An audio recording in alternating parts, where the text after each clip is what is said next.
Let's now look at geometric mean. Now, this is also another measure of central tendencies. This is also another average. It is essentially the nth root of the product of n items or values, what n items that you have in your series. Now, says for that matter, if you have two items, so it will be a square root. So if you have x1 and x2 are two observations, then it is under root x1 x2. If there are three, then it will be a cube root, and so on and so forth. So if you look at the geometric mean of n items, it is essentially the nth root. The nth root of x1 x2 till xn. This process essentially gives less weight. Why do you need to use this mean, this average? Is because this essentially will give less weight to large items and more weight to small items and even it out.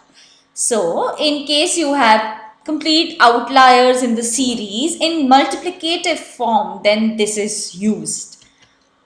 When the number of items is large and the task of multiplication and extraction of root is difficult, then how do you take, how do you find your geometric mean? Then log is used. Logarithms are used for the calculation of geometric mean. How? Essentially, geometric mean will be the anti-log of average of all log items. So as you can see, it's all in multiplication. So when you put log on it, it will be all added up. So log x1 plus log x2 and so on and so forth upon n. Upon n, because 1 by n comes out when you take up the log.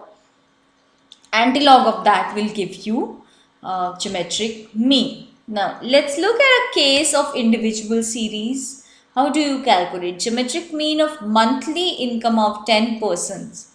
Let's look at the table.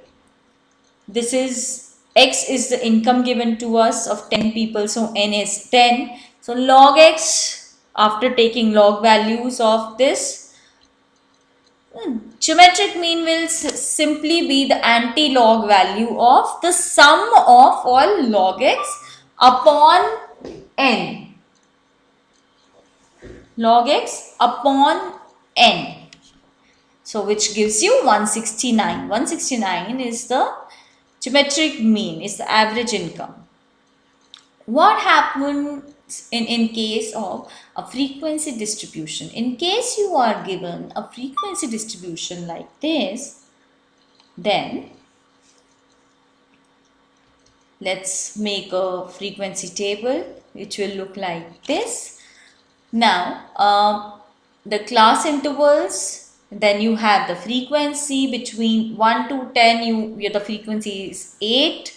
Between 10 to 20, it's 12, and so on and so forth. The total frequency is 50. Now, x is essentially the mid value of your class interval. So, you take the mid value of the class interval. So, 1 to 10, mid value is 5, 10 to 20, it's 15, and so on.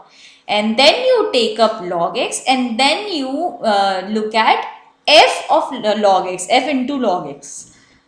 That, and then taking the anti-log of summation of f log x upon n will give you the geometric mean of any frequency distribution like this given to you.